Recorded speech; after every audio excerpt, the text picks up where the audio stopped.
நாம் எடுத்துக்கொள்ளும் நேரம் அல்லது சுதந்திரித்துக் கொள்ளும் நேரம் என்கின்ற தொடர் போதனைகளை பார்த்து கொண்டு வருகிறோம். அதில் அநேக சத்தியங்களை போதித்திருக்கிறோம்.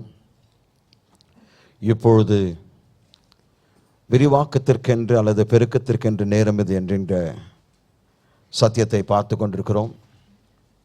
சென்ற வாரத்தில் அதை ஆரம்பித்தோம்.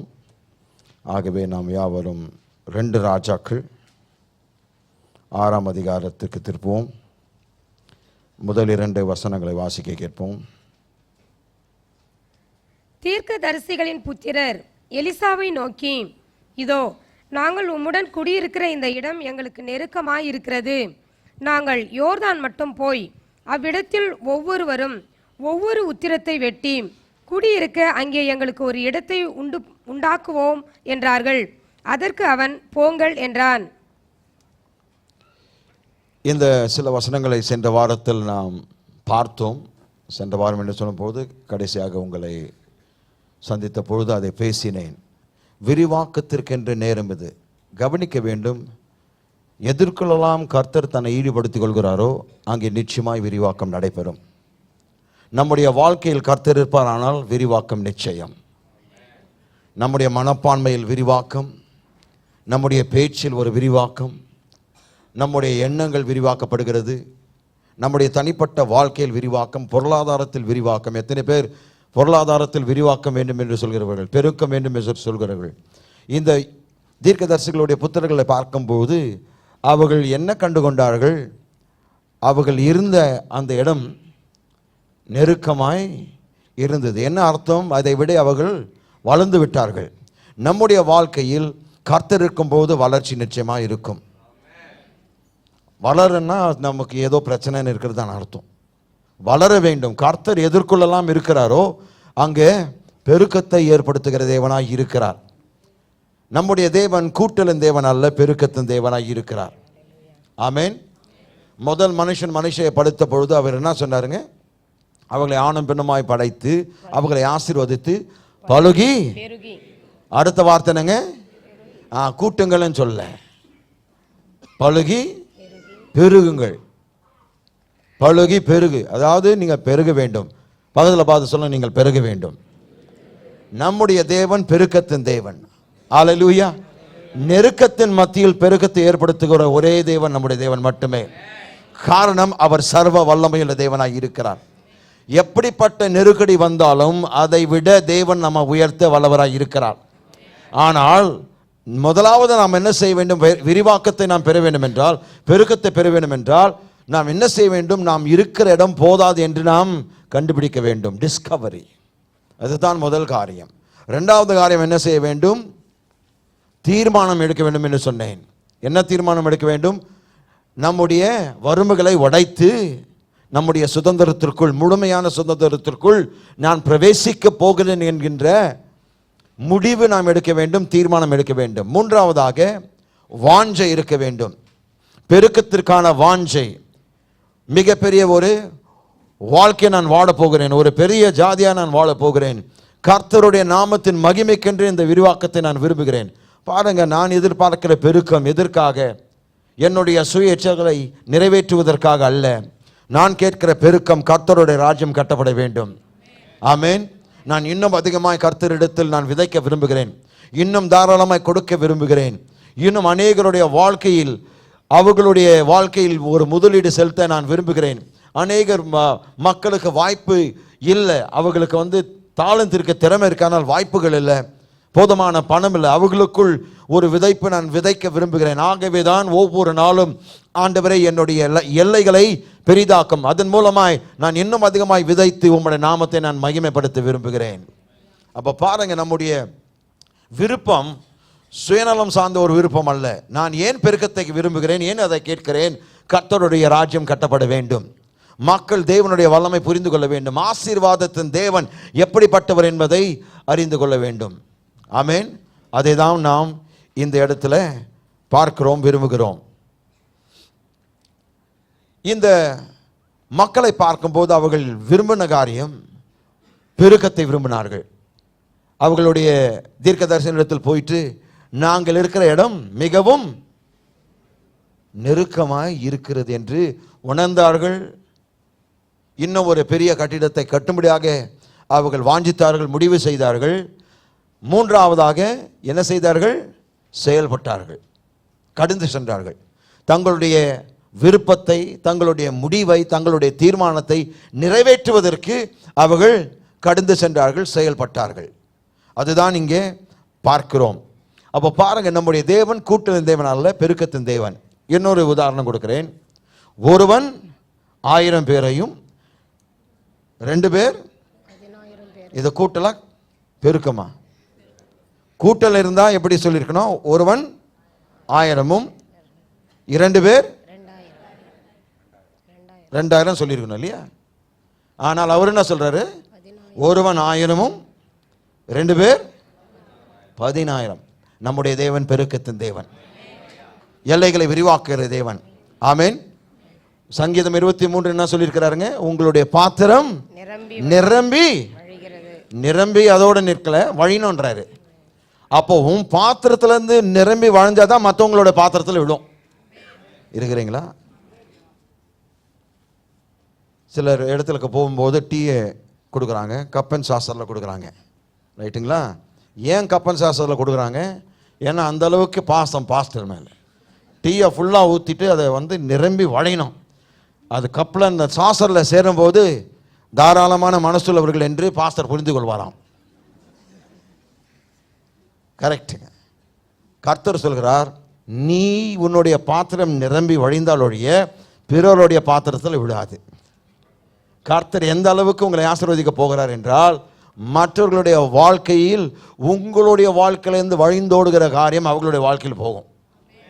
அப்போ நீங்கள் ஆயிரக்கணக்கான பேருக்கு ஆசீர்வாதமாக இருக்க போகிறீர்கள். முடிவு நாம் செய்ய வேண்டும். ஆண்டவரே, எனக்கு பெருக்கம் வேண்டும். இன்னொரு பகுதி வாசிக்கும் போது மல்கை 3ஆம் அதிகாரம் 10ஆம் வசனம் சொல்கிறது, இடம் கொள்ளாதவளுக்கு உங்கள் மீது ஆசீர்வாதத்தை வருஷிக்க பண்ணுவேன் என்று என்னை சோதித்து பார் என்று கேட்டிருக்கிறார், சொல்லியிருக்கிறார். இடம் கொள்ளாத அளவுக்கு உங்களை ஆசீர்வதிக்க விரும்புகிறார். இதெல்லாம் என்ன காண்பிக்கிறது? கர்த்தர் விரிவாக்கத்தின் தேவனாய் இருக்கிறார், பெருக்கத்தின் தேவனாய் இருக்கிறார். மீண்டுமா இந்த 2 வசனங்களை வாசிப்போம். 2 ராஜாக்கள் 6 முதல் 2 வசனங்கள். தீர்க்கதரிசிகளின் புத்திரர் எலிசாவை நோக்கி, இதோ நாங்கள் உம்முடன் குடியிருக்கிற இந்த இடம் எங்களுக்கு நெருக்கமாய் இருக்கிறது. நாங்கள் யோர்தான் மட்டும் போய் அவ்விடத்தில் ஒவ்வொருவரும் ஒவ்வொரு உத்திரத்தை வெட்டி குடியிருக்க அங்கே எங்களுக்கு ஒரு இடத்தை உண்டாக்குவோம் என்றார்கள். ஹல்லேலூயா. அதற்கு அவன், போங்கள் என்றான். Praise the Lord. கர்த்தருடைய அனுமதி எப்பொழுதுமே நமக்கு இருக்கிறது. விரிவாக்கம் பெறுவதற்கு கர்த்தருடைய அனுமதி இருக்கிறது. God always gives us permission to expand. Amen. கர்த்தர் எப்பொழுதுமே நாம் பெருக்கத்தை காணும்படியாக, அதை அனுபவிக்கும்படியாக அனுமதி கொடுக்கிறார். அவர் தடை பண்ணுகிற தேவன் அல்ல, பெருக்கத்தை விரும்புகிற தேவனாய் இருக்கிறார். ஆனால் நாம் யோசிக்க வேண்டிய காரியம் என்னவென்றால், இந்த குறைபாடுகளின் காரணமாய், இந்த வரம்புகளின் காரணமாய் தேவன் நமக்காய் வைத்திருக்கிற முழுமைக்குள் பிரவேசிக்க முடியாமல் நாம் என்ன செய்து விடுகிறோம்? ஒரே இடத்துல தேங்கி இருக்கிறோம். அப்படிப்பட்ட காலங்கள் உங்களுடைய வாழ்க்கையில் நீங்கள் சந்தித்திருக்கிறீர்களா, உணர்ந்திருக்கிறீர்களா? என்னுடைய குறைபாடுகள் நிமித்தமாய், என்னுக்குள் இருக்கிற அந்த எல்லைகளின் குறைபாடு நிமித்தமாய் தேவன் எனக்காய் நமக்காய் வைத்திருக்கிற அனைத்திற்குள் நான் முழுமையாய் பிரவேசிக்க முடியவில்லை. அப்படிப்பட்ட நாட்கள் நான் உணர்ந்திருக்கிறேன். நீங்கள் உணர்ந்திருக்கிறீர்களா? அப்படி உணர்ந்தவர்கள் உங்களை பார்த்து சொல்கிறேன், நம்முடைய தேவன் எல்லையில்லாதவர், தேவன் வரம்பில்லாதவர், அவரை கட்டுப்படுத்த முடியாதவர். அவரில் விசுவாசம் வைக்கும்போது உங்களுடைய எல்லைகள் விரிவாக்குவார், உன்னுடைய ஊழியத்தை விரிவாக்குவார். ஆமென். யாபேசின் எல்லைகளை விரிவாக்கின தேவன் உன் தேவனாய் இருக்கிறார்.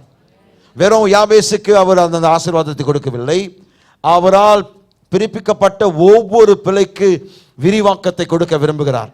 அப்போ உங்களுடைய எல்லைகள் விரிவாக்கப்பட வேண்டும். ஆமென். உங்களுடைய வாழ்க்கையின் எல்லைகள் கர்த்தர் விரிவாக்க விரும்புகிறார். அதுதான் நாம் கவனிக்க வேண்டும். கர்த்தர் விரும்புகிறதை நம்முடைய வாழ்க்கையில் நாம் நிறைவேற்ற வேண்டும். அப்படி என்றால் கட்டுப்படுத்த முடியாத தேவனில் நான் விசுவாசம் வைக்கும்போது, எல்லையில்லாத தேவனில் நான் விசுவாசம் வைக்கும்போது, வரம்பற்ற தேவனில் நான் விசுவாசம் வைக்கும்போது என் எல்லைகள் விரிவாக்கப்படுகிறது. ஆமென். பாருங்க, தேவன் நமக்காய் கட்டவிழ்த்திருக்கிற அனைத்திற்குள் நாம் முழுமையாய் பிரவேசிக்க வேண்டும், நடக்க வேண்டும் என்று தேவன் விரும்புகிறார். அதற்காக அவர் என்ன செய்திருக்கிறார்?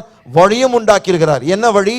நீங்கள் வரம்பில்லாத ஒரு முழுமையான சுதந்திரத்திற்குள், விடுதலைக்குள் நீங்கள் பிரவேசிக்க வேண்டும், நுழைய வேண்டும், நீங்கள் நடக்க வேண்டும் என்று கர்த்தர் விரும்புகிறார். யோவான் 10ஆம் அதிகாரம் 10ஆம் வசனத்தினுடைய பிற்பகுதி சொல்கிறது, நானோ அவைகளுக்கு ஜீவன் உண்டாயிருக்கவும் அதை பரிபூர்ணப்படவும் வந்தேன் என்றார். என்ன கொடுக்க வந்தாருங்க? நான் அவைகளுக்கு ஜீவன் உண்டாயிருக்கவும். அதோடு நிறுத்தலைங்க. கவனிக்க வேண்டும், நம்முடைய தேவன் விரிவாக்கத்தின் தேவனாய் இருக்கிறார், பெருக்கத்தின் தேவனாய் இருக்கிறார். வெறும் ஜீவனை கொடுக்க வரவில்லை. அவர் என்ன சொல்கிறாரு? அதை பரிபூர்ணப்படவும் வந்தேன். அப்போ தேவன் உங்களுடைய வாழ்க்கையில் பரிபூர்ணத்தை விரும்புகிறார். பரிபூர்ணம் என்று சொல்லும்போது ஆங்கிலத்தில் அருமையான வார்த்தை abundance, அபரிவிதம். சிறப்பான வார்த்தை அபரிவிதம். தேவன் உங்களுடைய வாழ்க்கையில் அபரிவிதத்தை விரும்புகிறார். அப்போ அதை எதிர்பார்க்க வேண்டும், அதற்காக நாம் விசுவாசிக்க வேண்டும், அதற்காக ஜெபிக்க வேண்டும், அதற்காக நாம் நாட வேண்டும். அப்படி என்றால் இந்த பரிபூர்ணமான ஜீவனுக்குள் நாம் வாழாமல், பிரவேசிக்காமல், நடக்காமல் இருந்தால் ஏன் என்று நாம் கண்டுபிடிக்க வேண்டும். காரணம், யோவான் 8ஆம் அதிகாரம் 36ஆம் வசனம் சொல்கிறது, ஆகையால் குமாரன் உன்னை விடுதலையாக்கினால் மெய்யாகவே விடுதலையாவீர்கள். கவனிக்க வேண்டும், ஆகையால் குமாரன் உங்களை விடுதலையாக்கினால் மெய்யாகவே விடுதலையாவீர்கள். அப்படி என்றால் நம்முடைய வரம்புகளை உடைத்து எல்லா குறைபாடிலிருந்து தேவன் என்ன விரும்புகிறார்? நாம் விரிவாக்கம் பெற வேண்டும் என்று தேவன் விரும்புகிறார். நாம் அனைவரும் அதற்கு ஒருமனப்பட வேண்டும். இனி இந்த குறைபாடுகள் என்னுடைய வாழ்க்கையில் இருக்காது, இனி என்னுடைய வாழ்க்கையில் வரம்புகள் இருக்காது. என்னுடைய எல்லா வரம்புகளை நான் உடைத்து என்னுடைய முழுமையான சுதந்திரத்திற்குள் நான் பிரவேசிக்க போகிறேன். ஆமென். அதை செய்வதற்கு நாம் என்ன செய்ய வேண்டும்? சில காரியங்களை செய்ய வேண்டும். முதலாவது, வாழ்க்கையில் தேவன் கொடுத்த தரிசனத்தை பெற்று அதனால் நடத்தப்படுகிற மக்களோடு இணைக்கப்பட நீங்கள் எப்பொழுதும் நாடுகிற மக்களாய் இருக்க வேண்டும். தேவன் கொடுத்த தரிசனத்தை பெற்று அதன்படி நடக்கிற மக்களோடு நாம் இணைக்கப்படுவதற்கு எப்பொழுதுமே நாட வேண்டும், அதை விரும்ப வேண்டும். காரணம், தரிசனமுள்ள மக்கள் உங்களை உந்தி தள்ளுவார்கள். விரிவாக்கத்திற்காக தேவனிடத்திலிருந்து தரிசனம் பெற்ற மக்கள், தரிசனம் பெற்ற தலைவர்கள், அவர்கள் வெறுமையாக தங்களுடைய எல்லைகளை பெரிதாக்குவது மட்டுமல்ல, உங்கள் எல்லைகளை பெரிதாக்கும்படியாக உங்களை தூண்டுவார்கள். Praise the Lord. அப்போ அப்படிப்பட்ட மக்களோடு நீங்கள் இணைக்கப்பட வேண்டும். தரிசனம் பெற்ற மக்களோடு நாம் இணைக்கப்பட வேண்டும். அப்பொழுதுதான் நம்முடைய வாழ்க்கையில் இந்த முன்னேற்றத்தை நாம் காண முடியும். கவனிக்க வேண்டும், பிசாசானவன் எல்லா கிறிஸ்தவர்களை தாக்குவது கிடையாது. இயற்கைக்கு அப்பாற்பட்ட தயவையும் கிருபையும் பெற்ற மக்களை மட்டும் அவன் தாக்கி கொண்டிருக்கிறான். அப்போ உங்களுடைய வாழ்க்கையில் பிசாசனுடைய தாக்குதல் இருக்குமானால் நீங்கள் தேவனுடைய இயற்கைக்கு அப்பாற்பட்ட தயவையும் அவருடைய கிருபையும் சுமக்கிற மக்களாய் இருக்கிறீர்கள். அல்லேலூயா. அப்போ நம்முடைய வாழ்க்கையில் தாக்குதல் இருக்கும் போது தேவனை பார்த்து கேள்வி கேட்கக்கூடாது. ஆண்டவர் ஏன் என்னை பிசாசு தாக்கி கொண்டிருக்கிறான்? காரணம், நீங்கள் தேவனுடைய இயற்கைக்கு அப்பாற்பட்ட கிருபையும் தயவையும் சுமந்து செல்கிறீர்கள். எங்கே சென்றாலும் இந்த இயற்கைக்கு அப்பாற்பட்ட கிருபையும் தயவையும் மக்களுடைய வாழ்க்கையில், மற்றவர்களுடைய வாழ்க்கையில் கட்டவிழ்த்து கொண்டிருக்கிறீர்கள். நீங்கள் திரளான மக்களை விடுதலையாக்கி கொண்டிருக்கிறீர்கள். யாரிடத்தெல்லாம் இந்த சத்தியத்தை போதிக்கிறீர்களோ, யாரிடத்திலெல்லாம் இந்த எழுதுகிற சத்தியத்தை நீங்கள் பகிர்ந்து கொள்ளும் போது அவர்களுடைய வாழ்க்கையில் முன்னேற்றமும், அவர்களுடைய வாழ்க்கையில் விரிவாக்கமும், அவர்களுடைய வாழ்க்கையில் ஒரு மிகப்பெரிய பெருக்கத்தை நீங்கள் கட்டவிழ்க்கிறீர்கள். ஆகவே தான் தாக்குகிறான். ஆகவே தாக்குதலை பார்க்கும்போது நாம் சோர்ந்து விட கூடாது. சென்ற வாரத்தில் நமக்கு பழைய சோதனைகள் வந்திருக்கலாம், நாம் தாக்கப்பட்டிருக்கலாம். ஆனால் கர்த்தர் சொல்கிறார், சோதனை வரும்போது ஏன் என்று கேள்வி கேட்காதீர்கள், மாறாக நாம் தேவனுடைய இயற்கைக்கு அப்பாற்பட்ட கிருபை சுமக்கிறதுனால, அவருடைய தயவை நான் பெற்றிருக்கிறதுனால தான் இந்த தாக்குதல். அப்பால போ சாத்தனே, என்னை நீ மேற்கொள்ள முடியாது, இன்னும் என்னை பலப்படுத்தி இருக்கிறது இந்த தாக்குதல். அல்லேலூயா. பாருங்க, நம்முடைய வாழ்க்கையில் இருக்கிற பிரச்சனைகளை இருவிதமாய் காண முடியும். ஒன்று முற்போக்காய் காணலாம், அல்லது பிற்போக்காய் காணலாம். வாழ்க்கையில் வருகிற போராட்டங்கள், வாழ்க்கையில் வருகிற சவால்களை முற்போக்காய் பார்க்கும்போது இதன் மூலமாய் நான் கர்த்தருடைய நாமத்தை இன்னும் அதிகமாய் மகிமைப்படுத்த போகிறேன் என்ற கண்ணோட்டத்தை பெறலாம். அல்லது ஏன் தான் இந்த பிரச்சனை இந்த உலகத்தை விட்டு போனால் நலமாக இருக்குமே என்கின்ற பிற்போக்கான எண்ணமும் நம்முடைய வாழ்க்கையில் இருக்க முடியும். வார்த்தையை வாசிக்கும் போது அதிகமாய் நீங்கள் பலன் பெறுவீர்கள். ஆமென். அப்போ கவனிங்க, நம்முடைய வாழ்க்கையில் நாம் எந்த அளவுக்கு தேவனை அறிந்து கொள்ள வேண்டும் என்றால், எந்த அளவுக்கு தேவன் நம்மிடத்தில் தம்மை வெளிப்படுத்துகிறாரோ அந்த அளவின்படி தான் தேவனை அறிந்து கொள்ள முடியும். கவனிக்க வேண்டும். எல்லோரும் நம்முடைய வாழ்க்கையில் என்ன விரும்புகிறோம்? இன்னும் நான் தேவனை அறிந்து கொள்ள வேண்டும். அதுதான் பவுல் அப்போஸ்தலர் சபைகளுக்கு எழுதும்போது ஜெபிக்கிறார். அவர் ஜெபித்த ஜெபங்கள் வித்தியாசமானவைகள். அவர் தேவைகளுக்காக ஒரு காலமும் ஜெபித்ததே கிடையாது. உங்களுக்கு ஒரு வேலை கிடைக்கணும், மற்ற மக்களுக்கு சுகம் கிடைக்கணும், ஆசீர்வாதம் கிடைக்கணும், இதெல்லாம் ஜெபிக்கல. அதற்காக அதெல்லாம் குறைவான காரியங்கள் அல்ல, அதை மட்டப்படுத்தி பேசவில்லை. மாறாக அவர் என்ன சொல்கிறார்? இதெல்லாம் அவசியம் இருக்கிறது. இதை விட மிகப்பெரிய அவசியம் கர்த்தரை அறிகின்ற அறிவு. கர்த்தரை அறிகின்ற அறிவு வந்துவிட்டால் உன்னுடைய வாழ்க்கையில் பற்றாக்குறையை நீ நிறைவாய் மாற்றுவீர். நீ எந்த மனுஷனை நாடமாட்ட, நீயே ஜெபம் பண்ணி சூழ்நிலையை மாற்றுவீர். காரணம், தேவனை அறிகின்ற அறிவு நமக்குள் வந்துவிட்டது என்றால் அப்போ தேவன் நமக்காக என்ன வைத்திருக்கிறார் என்பதை தெளிவாய் நமக்கு புரியும். அப்போ நான் தேவனை இன்னும் அதிகமாய் அறிந்து கொள்ள வேண்டும். அதற்காக தான் பவுல் அப்போஸ்தலர் ஒவ்வொரு சபைக்காக இரவும் பகலுமாய் இடைவிடாமல் ஜெபித்தார். விசுவாசிகள் தேவன் அறிகின்ற அறிவில் அவர்கள் வளர வேண்டும் என்று ஒவ்வொரு நிருபத்தில் அவர் எழுதுகிறார். பாருங்க, அப்போ என்னுடைய ஜெபம் அதான். உங்கள் ஒவ்வொருக்கும் ஒவ்வொரு நாள் நாங்கள் ஜெபிக்கும் போது நீங்கள் கர்த்தரை அறிகின்ற அறிவில் வளர வேண்டும் என்று தான் ஒவ்வொரு நாளும் உங்கள் அனைவருக்கும் ஜெபித்துக் கொண்டிருக்கிறோம். ஒவ்வொரு நாளும். ஏனென்றால் அது வந்துவிட்டால் நீங்கள் எந்த காரியத்திற்கும் தயங்க மாட்டீர்கள். மிகப்பெரிய காரியங்கள், சாதனைகள் கர்த்தருக்கென்று நீங்கள் செய்வீர்கள். ஆமென். தேவன் எந்த அளவுக்கு நம்மிடத்தில் தம்மை வெளிப்படுத்துகிறாரோ அந்த அளவுக்கு தான் தேவனை அறிந்து கொள்ள முடியும். தேவன் எந்த அளவுக்கு தம்மை வெளிப்படுத்த முடியும், எந்த அளவுக்கு நீங்கள் வார்த்தைக்கு திரும்புகிறீர்களோ, எந்த அளவுக்கு நேரம் எடுத்து தேவனுடைய வார்த்தை வாசிக்கிறீர்களோ, அப்படிப்பட்ட மக்களுக்கு தேவன் தம்மை குறித்து இன்னும் அதிகமான வெளிப்பாடுகளை கொடுப்பார். இன்னும் அதிகமான வெளிப்பாடுகள் பெறும்போது இன்னும் அதிகமாக நான் கர்த்தரை அறிகிறேன். இன்னும் நான் கர்த்தரை அறியும் போது இன்னும் பெரிய காரியங்களை கர்த்தருக்கென்று நான் செய்கிறேன்.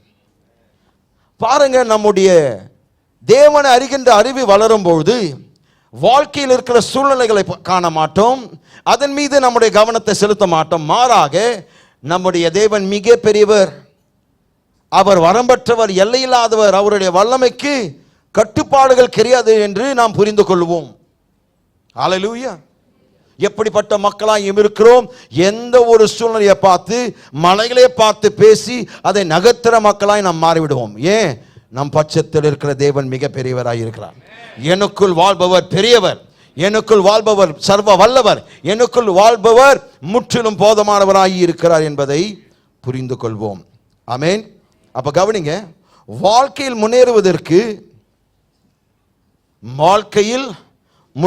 முன்னேறுவதிலிருந்து மீண்டும் மீண்டுமாய் வருகின்ற தோல்விகள் ஒரு காலம் உங்களுடைய வாழ்க்கையில் தடை செய்யாதபடிக்கு அனுமதி கொடுக்காதீர்கள் என்று பவுல் சொல்கிறார், தேவன் சொல்கிறார். பாருங்க, நம்முடைய வாழ்க்கையில் அநேக தோல்விகள் நாம் சந்தித்திருக்கிறோம். அநேக தோல்விகள் நம்முடைய வாழ்க்கையில் நடந்திருக்கிறது. தோல்வி இல்லாத மனுஷன் யாருமே இங்கே கிடையாது. சில தோல்விகள் நாம் சந்தித்திருக்கிறோம், சில ஏமாற்றங்களை சந்தித்திருக்கிறோம். தடை பண்ணக்கூடிய இந்த தோல்விகள் உங்களுடைய முன்னேற்றத்திலிருந்து தடை பண்ணக்கூடவே கூடாது.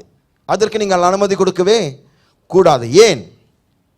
உங்களுக்கு தேவன் கொடுத்த தரிசனம் நிறைவேறுகிறதை நீங்கள் காண விரும்பினால், கவனிக்க வேண்டும், உங்களுக்கு தேவன் கொடுத்த தரிசனம் நிறைவேறுகிறதை நீங்கள் காண விரும்பினால் நீங்கள் எந்த தடையோ எந்த குறைபாடோ அனுமதிக்க மாட்டீர்கள். ஹல்லேலூயா. மிகப்பெரிய சத்தியங்க, கவனிக்க வேண்டும். இந்த விதிமுறை நீங்கள் பிடிச்சிட்டிங்கன்னா உங்கள் வாழ்க்கையை மாற்றப்படும். நம்முடைய வாழ்க்கையில் இருக்கிற முன்னேற்றத்திலிருந்து எந்த ஒரு தோல்வி, அடிக்கடியாக அல்லது மீண்டும் மீண்டுமாக வரக்கூடிய தோல்விகள் தடை செய்யாதபடிக்கு நாம் அனுமதிக்க கூடாது, அனுமதி கொடுக்கவும் கூடாது. அதற்கு மாறாக தேவன் நமக்கு வைத்திருக்கிற, நமக்கு கொடுத்திருக்கிற தரிசனத்தை நிறைவேறுகிறதை நாம் காண விரும்பினால் என்ன செய்ய வேண்டும்? இந்த தடைகள், இந்த குறைபாடுகள் நம்முடைய வாழ்க்கையில் அனுமதிக்கவே கூடாது. பார்ப்போம். மீகா 7ஆம் அதிகாரம் 8ஆம் வசனம். என் சத்துருவே, எனக்கு விரோதமாய் சந்தோஷப்படாதே. நான் விழுந்தாலும் எழுந்திருப்பேன். நான் இருளிலே உட்கார்ந்தால் கர்த்தர் எனக்கு வெளிச்சமாய் இருப்பார். ஹல்லேலூயா. என் சத்துருவே, எனக்கு விரோதமாய் சந்தோஷப்படாதே. நான் விழுந்துட்டேன், நீ சந்தோஷப்படாத. நான் விழுந்தாலும், ஹல்லேலூயா, பக்கத்தில் பார்த்து சொல்ல, நான் விழுந்தாலும் மீண்டுமாய் எழுவேன், எழுந்திருப்பேன். ஆமென். இன்னொருத்தர் பக்கத்தில் பார்த்து சொல்ல, நான் விழுந்தாலும் மீண்டுமாய் எழுந்திருப்பேன். ஹல்லேலூயா. நீ உன் சத்துருவை பார்த்து, பிசாசை பார்த்து ரொம்ப நிகாக்காத, ரொம்ப சிரிச்சிடாத, ரொம்ப சந்தோஷப்படாத. ஏனென்றால் நீதிமான் 7 தரம் விழுவான், 7 தரம் எழுந்திருப்பான். நீதிமான் அப்படியே விழுந்து அங்கேயே கிடக்கிறது இல்லை. உண்மையான நீதிமான் விழுந்த மாத்திரத்தில் மீண்டுமாய் எழுந்து, கவுண்ட் முடிக்கிறதுக்குள்ள மீண்டுமாய் எழுந்து திருப்பி நிற்பான். நீ எவ்வளோதான் அவனை தட்டி தாக்கி அவனை தலமட்டம் ஆக்கினாலும் மீண்டுமாய் எழுந்திருப்பான்.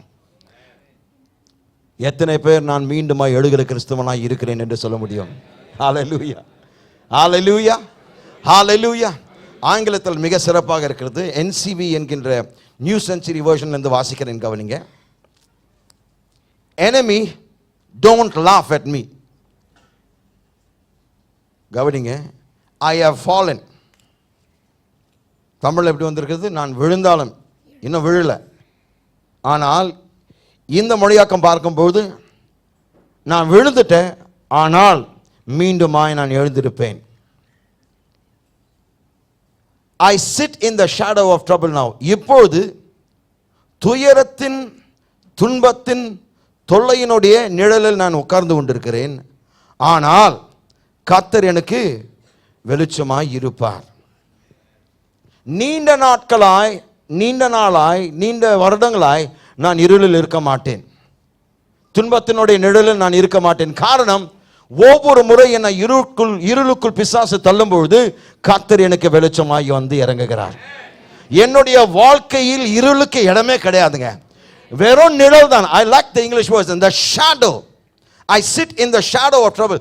நிழல் என்று சொல்லும்போது அதிவேகத்தில் கடந்து போகக்கூடிய ஒன்று. உன்னுடைய துன்பத்தின் நிழல், உங்களுடைய தொல்லையின் நிழல், உங்களுடைய பிரச்சனையின் நிழல் வெகு சீக்கிரத்தால், அதி சீக்கிரமாய் கடந்து போகக்கூடியவை. நீ வெறும் நிழலில் மட்டும் இருக்கிறாய். கர்த்தர் நமக்கு நித்திய வெளிச்சமாய் இருக்கிறார். ஆமென், ஆமென். அதுதான் சங்கீதக்காரன் சொல்கிறார். சங்கீதம் 27ஆம் அதிகாரம், சங்கீதம் 27 முதலாம் வசனத்தை வாசிங்க. சங்கீதம் 27:1. கர்த்தர் என் வெளிச்சமும் என் ரட்சிப்புமானவர், யாருக்கு பயப்படுவேன்? கர்த்தர் என் ஜீவனின் பலனானவர், யாருக்கு அஞ்சுவேன்? பாருங்க, எந்த சத்துரு நமக்கு விரோதமாய் வந்தாலும் அவனை பார்த்து என்ன சொல்லலாம்? நீ சந்தோஷப்படாத, ரொம்ப நாளுக்கு நீ சந்தோஷம் பட முடியாத. காரணம், நான் மீண்டுமாய் எழும்புவேன். ஒரு காலமும் தேவன் நீதிமான் விட மாட்டார். அவருடைய வலகரத்தினால் உங்களை தூக்கி எடுப்பாருங்க. ஹல்லேலூயா. பேதுரு விழுந்த பொழுது அவனை அப்படியே விடவில்லை. மற்றவர்கள் நகைத்தார்கள். சொன்னான் இல்லையா, பேதுரு உனக்கு சொன்ன முட்டாள, நான் எத்தனை முறை சொன்னேன் உங்ககிட்ட, ஏன் ஏறல உன் புத்தி? நான் சொன்னேன், உன்னால நடக்க முடியாது. அவர் ஆண்டவர், அவர் நடப்பார். ஆனால் கர்த்தர் பேசலைங்க, கையை கொடுத்தார். நம்முடைய தேவன் தூக்குற தேவனாய் இருக்கிறார். விழுந்தாலும், தவறில் விழுந்தாலும், பாவத்தில் விழுந்தாலும் கர்த்தர் நம்மை மீண்டுமாய் தூக்குகிற தேவனாய் இருக்கிறார். சில போதர்களால் நீங்கள் விழுந்த போது சபிக்கிறது தேவன் அவர் அல்ல. நீ எப்படி இந்த பாவத்தை செய்யலாம், நீ எப்படி இந்த துர்மார்க்கத்தை செய்யலாம் என்று குற்றம் சாட்டுகிற போதர்கள் போல அவர் அல்ல. அவர் நம்மை ரட்சிக்கிற தேவனாய் இருக்கிறார், மீண்டுமாய் நிலைநிறுத்துகிற தேவனாய் இருக்கிறார். நீ 1000 முறை விழுந்தாலும் 1000 முறை உங்களை மீண்டுமாய் தூக்கி நிறுத்துவார். ஹல்லேலூயா. உங்களை எக்காரணத்தை கொண்டு விழுந்த நிலையில் விடவே மாட்டார். காரணம், அந்த அளவுக்கு நம்ம மேல நேசம் கொண்டிருக்கிறார். Praise the Lord. என் சத்துருவே எனக்கு விரோதமாய் சந்தோஷப்படாதே. நான் விழுந்திருக்கிறேன், ஆனால் மீண்டுமாய் எழுந்திருப்பேன். நான் இருளில் உட்கார்ந்தால் கர்த்தர் எனக்கு வெளிச்சமாய் இருப்பார். கவனிக்க வேண்டும், இடத்தினால், காலத்தினால், சூழ்நிலைகளினால் கர்த்தர் தேவன் கட்டப்படுத்த முடியாது. God is never limited by time, space and circumstances. ஒரு காலமும் உங்களுடைய சூழ்நிலைகளோ நீங்க இருக்கிற இடமோ காலமோ தேவனை கட்டப்படுத்தாது, கட்டப்படுத்த முடியாது. அவர் எல்லை இல்லாத தேவனாய் இருக்கிறார். ஆமென். கவனிங்க, வாழ்க்கையின் எல்லா கேள்விகளுக்கு தேவன் பதில் வைத்திருக்கிறார். Oh, these are all big statements. God has answers for all the questions of life. வாழ்க்கையின் எல்லா கேள்விகளுக்கு தேவன் பதில் வைத்திருக்கிறார். Now watch this, this is getting bigger. He has solutions prepared in advance for all problems. எல்லா பிரச்சனைகளுக்கு தீர்வை ஏற்கனவே அவர் ஆயத்தம் பண்ணி வைத்திருக்கிறார். ஹல்லேலூயா. எல்லா பிரச்சனைகளுக்கான தீர்வை தேவன் ஏற்கனவே முன்பாகவே ஆயத்தம் பண்ணி வைத்திருக்கிறார். நீங்க யோசிக்கலாம், எங்க பாஸ்டர் இருக்கிறது வசனத்துல? கவனிங்க, வேதம் சொல்கிறது, ஆதாமும் ஏவாளும் பாவம் செய்வதற்கு முன்பாக, உலக தோற்றத்துக்கு முன்பாக ஆட்டுக்குட்டியானவர் நமக்காக அடிக்கப்பட்டார். ஆதாமும் ஏவாளும் படைக்கப்படுவதற்கு முன்பாக, இந்த அண்டசராசரமும் தேவன் உண்டாக்குவதற்கு முன்பாக, இந்த முழு உலகத்தை தேவன் உண்டாக்குவதற்கு முன்பாக, மனுஷன் பாவத்தில் விழுவதற்கு முன்பாக, நித்தியத்தில் நமக்காக, நாம் செய்ய போகிற பாவத்திற்காக ஆட்டுக்குட்டியானவர் இயேசுவானவர் அடிக்கப்பட்டார், உலக தோற்றத்துக்கு முன்பாக. இன்னும் உதாரணம் ஒன்றை கொடுக்குறேன், கவனிங்க. ஆதியாகமம் 22 அதிகாரத்தில் 1 வசனத்தில் தேவன் ஆபிரகாம் இடத்தில் வந்து, உன்னுடைய ஒரே குமாரன், நீ நேசிக்கிற குமாரனை எடுத்து என்ன செய்ய வேண்டும்? பலியாக செலுத்து, எனக்கு பலியாக செலுத்து என்று சொன்னார். சொன்ன மாத்திரத்தில் இவர் கீழ் பண்ணிட்டு மகனை கூட்டின்னு போகிறார்.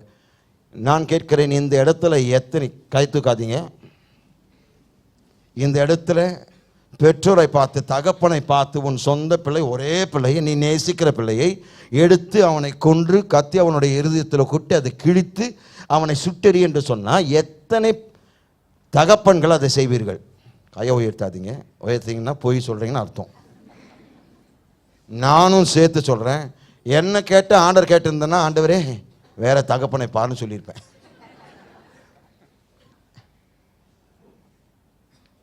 பாருங்க, ஆகார் தன்னுடைய மகன் சாகிறதை பார்க்க முடியாமல், தாகத்தினால் அவன் சாக போகிறத பார்க்க முடியாமல் தூரத்தில் போய் அழுக ஆரம்பித்தாள். ஏன்?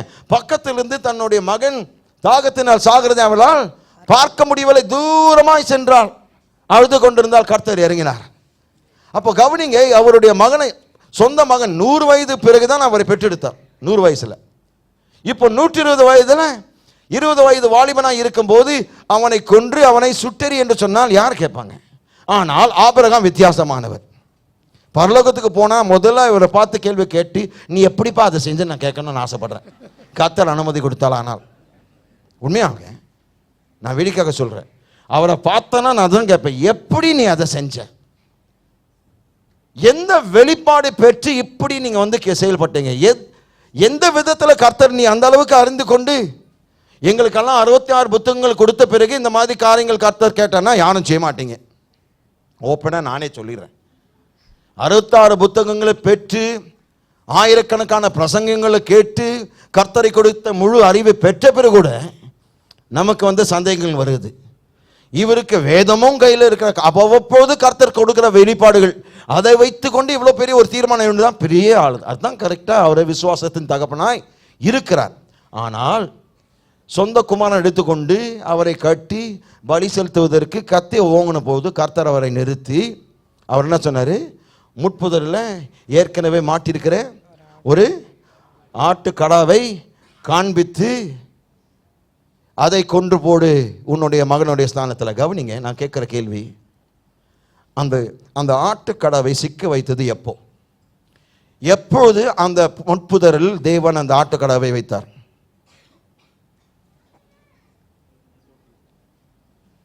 சொல்லுங்க.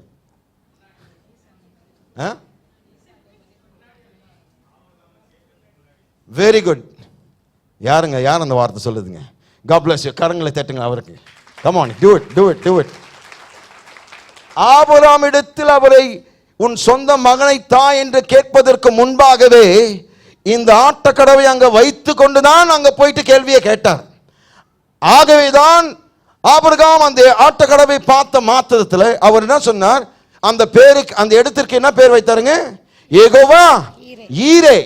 அப்படி என்றால் தேவை வருவதற்கு முன்பாகவே நமக்கு தேவன் ஆசீர்வாதத்தை ஆயத்தம் பண்ணி வைத்திருக்கிறவர். அதாவது ஆயிரக்கணக்கான வருடங்களுக்கு முன்பாக நம்முடைய தேவை என்னதென்று அறிந்து 2000 வருடங்களுக்கு முன்பாக கிறிஸ்து இயேசுவுக்குள் நம்முடைய எல்லா குறைவுகளை நிறைவாக்கின தேவன் நம்முடைய தேவனாய் இருக்கிறார். ஹல்லேலூயா. உன்னுடைய தேவை வருவதற்கு முன்பாக தேவன் என்ன செய்திருக்கிறார்? நமக்கு தீர்வை, எல்லா பிரச்சனைகளுக்கான தீர்வை ஏற்படுத்தியிருக்கிறார், ஆயத்தம் பண்ணி வைத்திருக்கிறார். ஆமென். ஹல்லேலூயா. இப்பொழுது 2 ராஜாக்கள் 6ஆம் அதிகாரம் 5ஆம் வசனத்தினுடைய முற்பகுதி.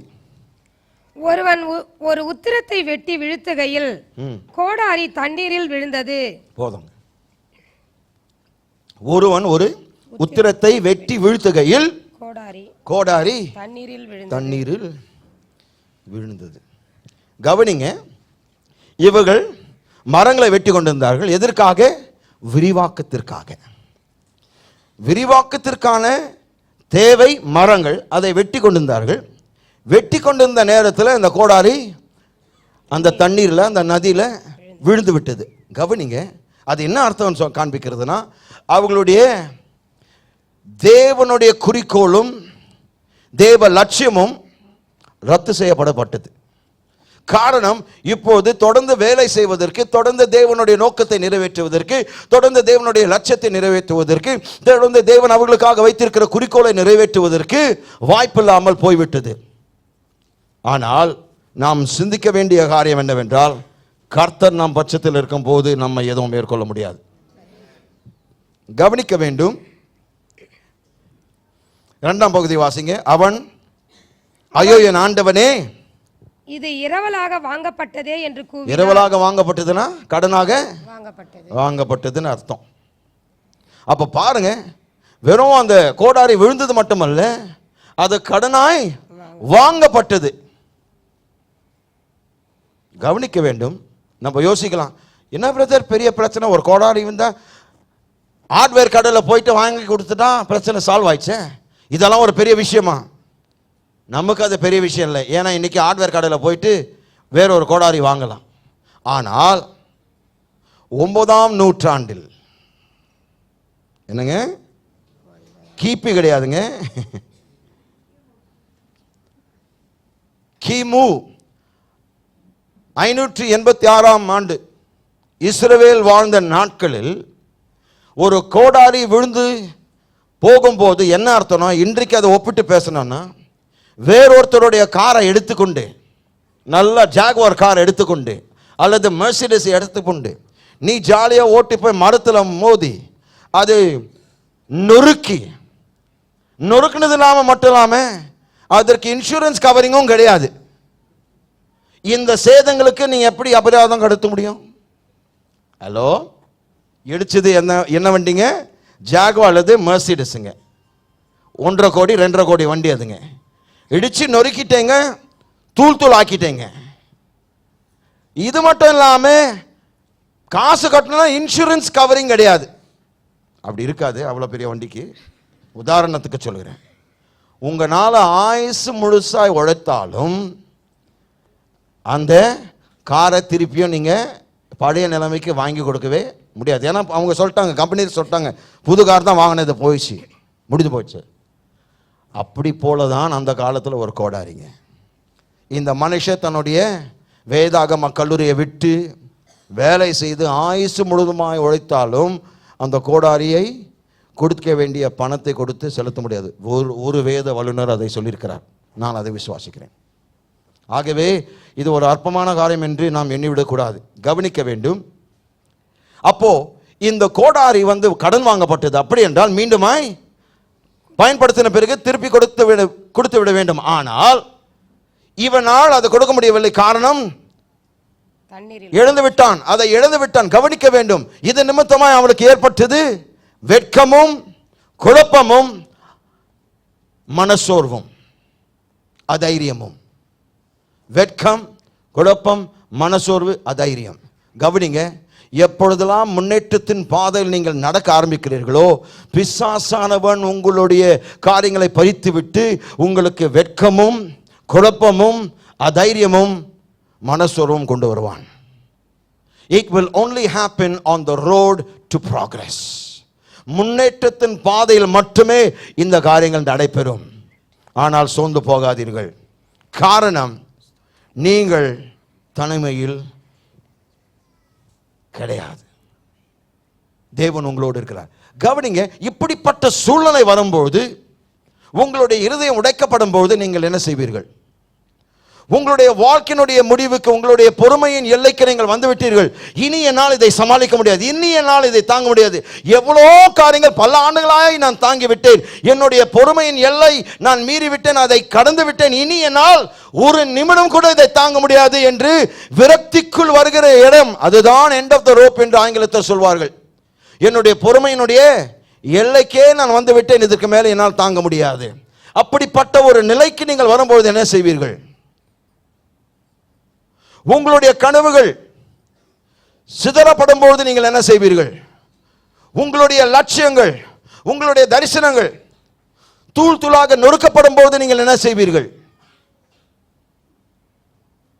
பிசாசானவன் நீங்கள் அந்த குறைபாடுகளை உடைத்து முன்னேற்றத்திற்குள் நீங்கள் எடுக்கிற அந்த செயல்பாட்டை,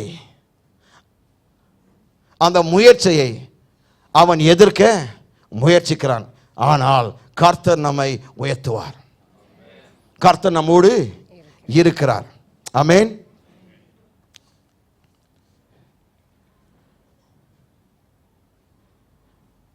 மீண்டுமாய் 2 ராஜாக்கள் 6ஆம் அதிகாரம் 5ஆம் வசனத்தினுடைய முற்பகுதி. ஒருவன் ஒரு உத்திரத்தை வெட்டி வீழ்த்துகையில் கோடாரி தண்ணீரில் விழுந்தது. போதுங்க, கவனிங்க. அந்த கோடாரி முற்பொதலில் விழுந்து இருந்தா, அதில் விழுந்து இருந்தா அவ்வளோ மோசமாக இருந்திருக்காது. காரணம், புதல விழுந்து இருந்தா கைவிட்டு எடுத்திருக்கலாம். ஆனால் கோடாரி எங்க விழுந்ததுங்க? தண்ணீரில். எந்த தண்ணீரில்? எந்த ஆற்றிலங்க? யோர்தான் நதி. மிக ஆழமான நதியாக இருக்கிறது. கோடாரி இரும்பானது, அடிமட்டத்திற்கு போய்விட்டது. கவனிக்க வேண்டும். புதரில் விழுந்திருந்தா கைவிட்டு எடுத்திருக்கலாம், ஆனால் நதியினுடைய அடிமட்டத்திற்கு சென்று விட்டது. கவனிக்க வேண்டும். உங்களுடைய வாழ்க்கையில் சொல்ல முடியாத பிரச்சனையை நீங்கள் சந்திக்கும் பொழுது உங்களுக்கு தெரிகிற காரியம் என்ன தெரியுங்களா? இதிலிருந்து என்னால் வெளியே வர முடியவில்லை என்னுடைய சொந்த பலத்தினால். அப்படிப்பட்ட பிரச்சனைகளை சந்தித்திருக்கிறீர்களா? என்னுடைய வாழ்க்கையில் நான் கடந்து சென்ற பாதை, நான் கடந்து சென்ற பிரச்சனை, என்னுடைய சொந்த பலத்தினால் ஒரு காலமும் மீண்டு வெளியே வந்திருக்க முடியாது. கர்த்தர் எனக்கு கிருபை செய்தார். கர்த்தர் என் பக்கமாக இருந்ததுனால அதிலிருந்து நான் வெளியே வந்திருக்கிறேன். ஆனால் இந்த மனுஷனை பார்க்கும்போது அதை எழுந்து விட்டான், அடிமட்டத்திற்கு போய்விட்டது. அந்த கோடாரி தண்ணீரில் பட்டு, கவனிங்க, கீழே போய்விட்டது. சிலருக்கு தங்களுடைய திருமணம் அடிமட்டத்திற்கு போய்விட்டது. சிலருக்கு தங்களுடைய ஊழியம் கீழே போய்விட்டது. நான் பிரசங்கித்துக் கொண்டிருந்த வேளையில் காரியங்கள் கீழே போய் கொண்டிருந்தது. என்னுடைய கட்டிட பணி திட்டத்தின் நடுவில் காரியங்கள் கீழே போக ஆரம்பித்தது. என்னுடைய வியாபாரத்தை நான் ஆரம்பித்தேன், பிசினஸ் கார்டை அடித்தேன், எல்லா விளம்பரமும் செய்து விட்டேன். என்னுடைய வியாபாரத்தின் நடுவில் காரியங்கள் கீழே போக ஆரம்பித்தது. எனக்கு கொடுத்திருந்த அந்த கான்ட்ராக்டை நான் இழந்து விட்டேன். விற்பனை செய்ய முடியாமல் என்னுடைய பொருட்கள் அப்படியே தேங்கி கிடக்கிறது. அது மட்டுமல்ல, என்னுடைய பங்காளிகள் எனக்கு நம்பிக்கை துரோகம் செய்து விட்டார்கள், என்னை ஏமாற்றி விட்டார்கள், என்னுடைய வியாபாரத்தை நான் இழந்து விட்டேன். உங்களுடைய வாழ்க்கையில் அப்படிப்பட்ட சம்பவங்கள் நடந்திருக்குதா? திருமணம் கீழே போய் கொண்டிருக்கிறது, ஊழியம் கீழே போய் கொண்டிருக்கிறது, வாழ்க்கை கீழே போய் கொண்டிருக்கிறது.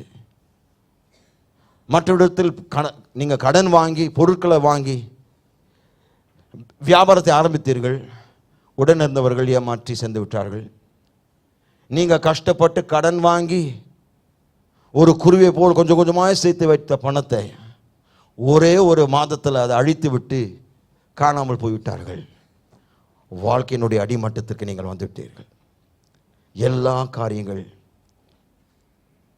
கீழே போய்விட்டது. போதகர் ஐயா, நான் உண்மையாய் ஒழித்து கொண்டிருந்தேன், வேலை உண்மையாய் செய்து கொண்டிருந்தேன், ஆனால் என்னுடைய கோடாரி என்னுடைய பிடியிலிருந்து விழுந்து விட்டது. மற்றவர்கள் எல்லாரும் இன்னும் அவர்களுடைய மரங்களை வெட்டி கொண்டிருக்கிறார்கள், மற்றவர்கள் எல்லாரும் தங்களுடைய கட்டிடங்களை கட்டி கொண்டிருக்கிறார்கள், மற்ற அனைவரும் தங்களுடைய வேலையை செய்து கொண்டார்கள். ஒன்றும் நடக்காதது போல், எல்லாம் நலமாய் இருக்கிறது போல் அவர்கள் வாழ்ந்து கொண்டிருக்கிறார்கள். ஆனால் எனக்கு கிடைச்ச ஒரே வாய்ப்பை, என்னுடைய கனவை நினைவாக்கக்கூடிய ஒரே வாய்ப்பை, என்னுடைய லட்சியத்தை நிறைவேற்றக்கூடிய ஒரே ஒரு வாய்ப்பை என்னை விட்டு நழுவியது. கர்த்தர் அனுமதி கொடுத்தாரு, கர்த்தர் தான் போன்னு சொன்னாரு. ஏனென்றால் எலியா தேவனுடைய பிரதிநிதியாய் அந்த இடத்தில் நின்றார். அவர் தான் போனாரு. அனுமதி கொடுத்தது யாருங்க? கர்த்தர். போன் சொன்ன பிறகு ஏன் இந்த நஷ்டம்? போன் சொன்ன பிறகு ஏன் எல்லாம் கீழே போக வேண்டும்? கவனிக்க வேண்டும். இந்த மனுஷனுடைய குரலில் இருக்கிற வேதனை நாம் கேட்க முடியும். அவர் சொல்கிறார், ஐயோ என் ஆண்டவனே, அது இரவலாக வாங்கப்பட்டதை என்று கூவினான், கதறினான். ஏன்னா அவருக்கு தெரியும் எவ்வளவு பெரிய நஷ்டம், இதை எப்படி திருப்பி கொடுக்க முடியும்? என்னுடைய படிப்பை நான் விட வேண்டும், ஊழியத்தை விட வேண்டும், தேவன் கொடுத்த தரிசனத்தை நான் விட வேண்டும். அழைப்பு கொடுத்தாரு. நான் சொந்தத்தில் வந்து நான் ஊழியத்துக்கு வரவில்லை, உணர்ச்சி வசப்பட்டு நான் ஊழியத்துக்கு வரவில்லை, ஒரு நிச்சய அழைப்போடு நான் வந்தேன். ஆனால் அழைப்பு நிறைவேற்றக்கூடிய என்னுடைய படிப்பின் நடுவில் இவ்வளவு பெரிய ஒரு நாசம் ஏற்பட்டிருக்கிறது, நான் என்ன செய்வேன்? நம்முடைய வாழ்க்கையில் எத்தனை தடவை கர்த்தரிடத்தில் இன்னும் நெருங்கி போய்கொண்டிருக்கிற வேளையில் சில இடர்கள் ஏற்படுகிறது, இன்னல்கள் ஏற்படுகிறது. நாம் கதறுகிறோம், ஆண்டவரே ஏன்? எனக்கு நேரம் இல்லையே, எனக்கு கொடுக்கப்பட்ட காலம் நீர் கொடுத்தீர், ஆகவே காலத்தை நான் கடனாய் வாங்கியிருக்கிறேன், நேரத்தை கடனாய் வாங்கியிருக்கிறேன். எனக்கு நீர் கொடுத்த தாளந்துகள் கடனாய் கொடுக்கப்பட்டிருக்கிறது, நீர் கொடுத்த திறமைகள், நீர் கொடுத்த திராணிகள், நீர் கொடுத்த ஆற்றல்கள் எல்லாமே நீங்க இலவசமாய் கொடுத்தீரே, அது கடனாய் நான் பெற்றிருக்கிறேன். I am living on borrowed time with borrowed talents to fulfill your purpose, but I have lost it. நான் எல்லாவற்றையும் இழந்து விட்டிருக்கிறேன். What do you do when what was in your hand slips away? நீங்க கோடாரி வைத்துக் கொண்டிருக்கும் போது, உங்களுடைய கரத்திலிருந்து அது விழும்போது நீங்கள் என்ன செய்வீர்கள்? நீங்கள் சொல்லலாம், எனக்கு என்ன செய்வது என்று தெரியல. ஆகவே தான் கர்த்தர் இந்த காலை செய்து கொண்டு வந்திருக்கிறார். ஏனென்றால் உங்களுக்கு ஒரு வார்த்தை வைத்திருக்கிறார். 2 ராஜாக்கள் 6:2-3 வாசிங்க. நாங்கள் யோர்தான் மட்டும் போய் அவ்விடத்தில் ஒவ்வொருவரும் ஒவ்வொரு உத்திரத்தை வெட்டி குடியிருக்க அங்கே எங்களுக்கு ஒரு இடத்தை உண்டாக்குவோம் என்றார்கள். அதற்கு அவன் போங்கள் என்றான்.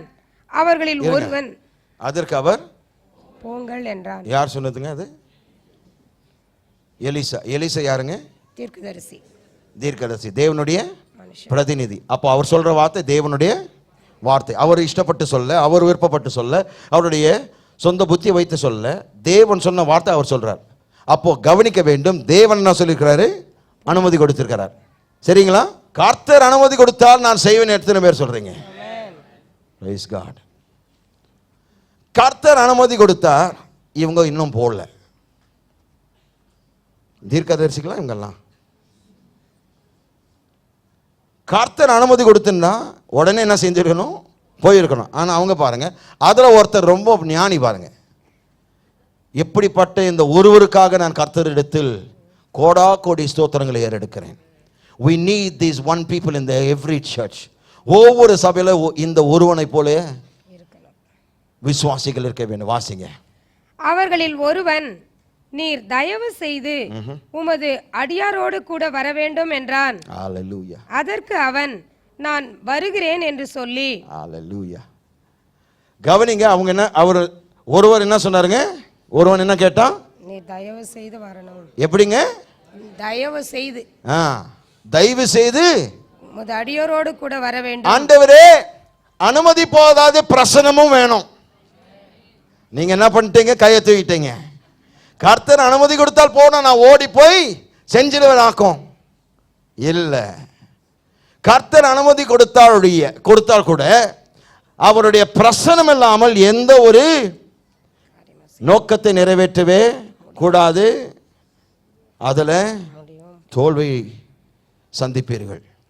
தேவன் அனுமதி கொடுத்தார், போங்கன்னு சொல்லிட்டார். அவங்க சொன்னாங்க, இல்லை இல்லை தேங்க்யூ, நீங்க கொடுத்த அனுமதிக்காக மிக்க நன்றி, ஆனால் இன்னொரு வேண்டுகோள், தயவு செய்து அனுமதி கொடுத்தவரே எங்களோடு வாரும். ஏனென்றால் தெய்வீக எந்த ஒரு பணியில் உண்மை இல்லாமல் பிரசனம் இல்லாமல் நான் எதையும் செய்ய மாட்டேன். ஏனென்றால் பிரசனத்தின் மூலமாய் வல்லமை வருகிறது, வல்லமையின் மூலமாய் பராமரிப்பு வருகிறது, பராமரிப்பின் மூலமாய் நிறைவேறுதல் கிடைக்கிறது. ஹalleluya. பிரசனத்தின் மூலமாய் வல்லமை வருகிறது, வல்லமையின் மூலமாய் பராமரிப்பு வருகிறது, பராமரிப்பு வரும்போது அந்த நோக்கத்தை நிறைவேற்றக்கூடிய வாய்ப்புகள் கிடைக்கிறது. ஆண்டவரே, அனுமதி போதாது, உன் பிரசனம் வேண்டும். ஆகவே நான் சொல்கிறேன், நம்முடைய கையை விட்டு காரியங்கள் விழுந்து போகும்போது கர்த்தர் நம் அருகில் நின்று கொண்டிருக்கிறார். ஆமென். கவனிங்க, உங்களுடைய கண்ணீரை அவர் பார்த்திருக்கிறார், உங்களுடைய கூக்குரல் அவர் கேட்டிருக்கிறார். அந்த கோடாரி கீழ்மட்டத்துக்கு போகிறதை நீங்கள் பார்த்ததை அவரும் பார்க்கிறார். நான் சொல்கிறேன், எலிசாவின் மூலமாய் கர்த்தர் அந்த மனுஷன் பக்கத்தில் நின்று கொண்டிருந்தார். Thank God for the one person that said, God, if you don't come, I'm not going. மோசே அதை தான் சொன்னார், ஆண்டவரே உம்மிடத்தில் நான் தயவு பெற்றிருக்கிறேன், கிருபை பெற்றிருக்கிறேன், நீர் கொடுத்த தயவுக்காக நன்றி, ஆனால் நான் தொடர்ந்து தயவு பெற வேண்டும் என்றால் நீர் என்னோடு வர வேண்டும். நீர் எங்களுக்கு முன்பாக செல்லாவிட்டால் இந்த இடத்தை விட்டு நாங்கள் போக மாட்டோம். இந்த சபையில் ஒவ்வொருவரும் மோசேயை போல் மாற வேண்டும். ஆண்டவரே, நான் எந்த ஒரு காரியத்தை செய்தாலும் நீர் அதில் இல்லாவிட்டால் அந்த காரியத்தை நான் செய்ய மாட்டேன். அது எவ்வளோ நன்மையாக இருந்தாலும் உம்முடைய அனுமதி பெற்றிருந்தாலும் நீர் என்னோடு கூட வருவீரானால் நான் புறப்பட்டு செல்வேன். நாம் அதை மாற்றம் செய்வோமானால் நான் சொல்கிறேன், அற்புதங்களுக்கு குறைபாடவே இருக்காது. அனுமதி போதாதுங்க, அனுமதியோடு கர்த்தருடைய பிரசனம் இருக்க வேண்டும். தேவன் அவரோடு சென்று அந்த மனுஷனை பார்த்து சொல்கிறார், விட்டு விடாதே, சோர்ந்து போகாதே, மனசு தளர விடாதே, காரணம் திருப்பத்தின் தேவனாய் நான் இருக்கிறேன். உன்னுடைய சூழ்நிலை நான் நிச்சயமாய் திருப்பேன். நீ என்னை தொடர்ந்து விசுவாசின்னு சொல்றார். ஏன்? நீ விசுவாசித்தால் உன்னுடைய குழப்பத்தை நான் ஆசீர்வாதமே மாற்றுவேன். I'll turn your mess into a message. உங்களுடைய குழப்பத்தை ஒரு ஆசீர்வாதமாய் மாற்றுவேன். உங்களுடைய பரீட்சையை நான் பரிசாய் மாற்றுவேன். உன்னுடைய பரீட்சையை பரிசாய் மாற்றுவேன். I'll change, I'll turn it around in your life. Every test is going to become a testimony. Amen. Every mess, God's going to turn it into a miracle. உங்களுடைய ஒவ்வொரு குழப்பமான சூழ்நிலை அற்புதமாக மாற போகிறதுங்க. ஒருவேளை உங்களுடைய கோடாரி நீங்க எழுந்திருக்கலாம், ஆனால் அந்த இடத்துல கர்த்தர் அற்புதத்தை செய்ய போகிறார். ஆகவேதான் கர்த்தர் இல்லாமல் எங்கேயும் செல்லாதீர்கள். உங்களுடைய பரீட்சையை சாட்சியாக கர்த்தர் மாற்றுவார். கவனிங்க, மிக முக்கியமான குறிப்பு. ஒரு கோடாரி நான் அறுக்க வேண்டும் என்றால் நான் என்ன செய்ய வேண்டும்?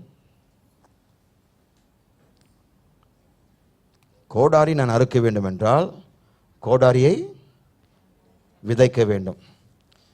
நீங்கள் முறைச்சி பார்க்குறது எனக்கு தெரியும். கோடாரி அறுக்கிறதா, கோடாரி விதைக்கிறதா? பாஸ்டர் கரெக்டாக பாயிண்ட் பேசுகிறீங்களா? ரொம்ப கரெக்டாக பேசின்னு இருக்கிறேன். கூர்ந்து கவனிங்க. இயற்கை நமக்கு என்ன போதிக்கிறது? கோடாரி அறுக்க வேண்டும் என்றால் கோடாரி, சொல்லுங்களேன் கொஞ்சம் சத்தமாக தான். பயப்படுறீங்க, பயப்படாதீங்க, நான் தான் சொல்கிறேன், கவலைப்படாதீங்க. கோடாரி நான் அறுக்க வேண்டும் என்றால் கோடாரி விதைக்க வேண்டும். அது இயற்கையான சட்டம், பிரமாணம். கரெக்டுங்களா? கரெக்டுங்களா? ஐயோ, பயப்படாதீங்க, குறிப்புக்கு வருவோம். கர்த்தர் சொல்கிறார், கோடாரியை விதைத்தால் கோடாரியை அறுப்பாய், அது இயல்பு, இயற்கை. ஆனால் உங்களுக்கென்று நான் செய்ய நினைத்திருக்கிற காரியத்தை, உனக்கு நான் இயற்கைக்கு அப்பாற்பட்ட காரியத்தை செய்ய போகிறேன். கூர்ந்து கவனிங்க. This is the most important portion. இதுதான் மிக முக்கியமான பகுதி. கவனிங்க. கர்த்தர் சொல்றாரு, நீங்க என்ன எழுந்தீர்களோ அதை வைத்துக் கொண்டு உன்னை ஆசீர்வதிக்க போவதில்லை. நீங்கள் என்ன எழுந்தீர்களோ அதை வைத்து உன்னை ஆசீர்வதிக்க போவதில்லை. உங்களிடத்தில் மீதம் என்ன இருக்கிறதோ அதை வைத்து உன்னை ஆசீர்வதிக்க போகிறேன்.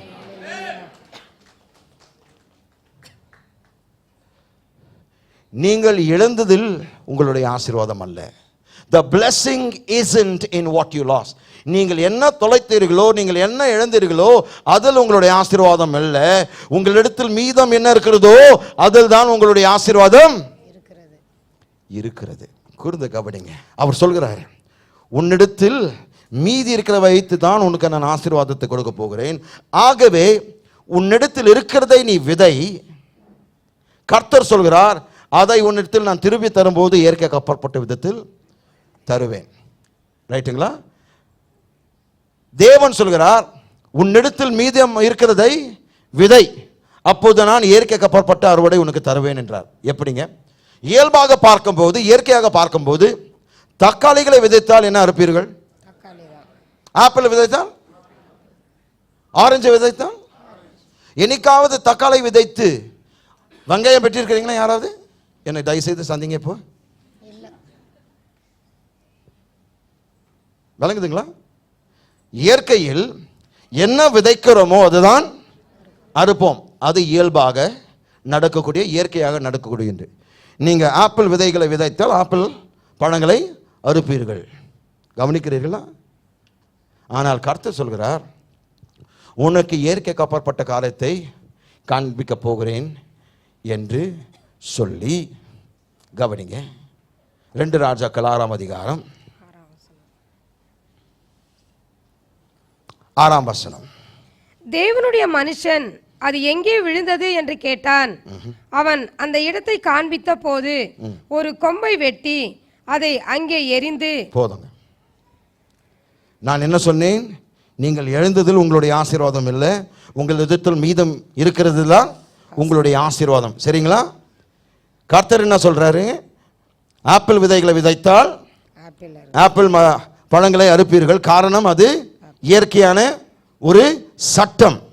அது எல்லாருக்கும் வேலை செய்யும். அதற்கு தனிப்பட்ட விசுவாசம் அவசியமே இல்லை. கரெக்டுங்களா? கரெக்டுங்களா? விதை, ஆப்பிள் விதையை விதைத்து ஆப்பிள் பழத்தை அறுப்பதற்கு விசுவாசம் தேவையில்லை, விதை இருந்தால் போதும். கவனிங்க. ஆனால் இந்த இடத்துல இயற்கைக்கு அப்பாற்பட்ட காரியம் என்னவென்றால், எலிசா என்ன தூக்கி போட்டாங்க? கொம்பை வெட்டி, ஒரு கொம்பை வெட்டி, ஒரு கொம்பை போட்டாருங்க. அறுவடை என்ன வந்துச்சுங்க? வாசிங்க. அதை அங்கே எரிந்து அந்த இரும்பை மிதக்க பண்ணி. இதுதான் இயற்கைக்கு அப்பாற்பட்ட ஆசீர்வாதம். தேவன் சொல்கிறார், நீ கொம்பை விதைத்தால் கோடாரி அறுப்பாய். நம்முடைய தேவன் விரிவாக்கத்து தேவனாய் இருக்கிறார். அவர் இயல்பாக உங்களை ஆசீர்வதிக்கிறவர் அல்ல, இயற்கையாக உங்களை ஆசீர்வதிக்கிறவர் அல்ல, இயற்கைக்கு அப்பாற்பட்ட விதத்தில் ஆசீர்வதிக்கிறவர். கவனிங்க. நான் இந்த நாளில் உங்களிடத்தில் பேச வந்த நான் எந்த மக்களிடத்தில் பேச வந்தேன் தெரியுங்களா? கவனிங்க. பணத்தை விதைத்து பணத்தை அறுக்கிற மக்களை நான் பார்க்க வரவில்லை, அவர்களிடத்தில் பேச வரவில்லை. ஏனென்றால் அது இயல்பாக நடக்கும். நீங்க தசமபாகத்தையும் காணிக்கையும் விதைத்தால் என்ன திருப்பி அறுவடை பெறுவீர்கள்? பணத்தை விதைத்தால் என்ன பெறுவீர்கள்? பணம் பெறுவீர்கள். ஆனால் நான் யாரிடத்தில் பேச வந்திருக்கிறேன் என்றால், பணத்தை விதைத்து பணம் வாங்க முடியாத அற்புதத்தை பெறுவ நான் வந்திருக்கிறேன் என்று சொல்கின்ற மக்களிடத்தில் நான் பேச வந்திருக்கிறேன்.